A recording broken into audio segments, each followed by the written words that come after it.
Hello everyone and welcome to today's video. Today's video is going to be about how to download Microsoft Teams on Android.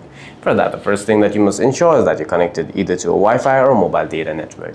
If you're connected to a Wi-Fi network, a Wi-Fi icon will appear in the status bar. If you're connected to a mobile data network, a 4G or 5G icon will appear right next to your network status. The other thing that you must ensure is head over to Settings, scroll down, tap on About Phone, scroll down again, and then tap on Software Information and make sure that your Android version is on the latest version. After you've made sure of these two things, what you can do is head over to Play Store on your device. For that, swipe up for the app drawer, and then in the app drawer search bar, look for Play Store. Head over to Play Store search, and then in the search bar simply type in Microsoft Teams. Tap on Microsoft Teams and then hit install right next to Microsoft Teams.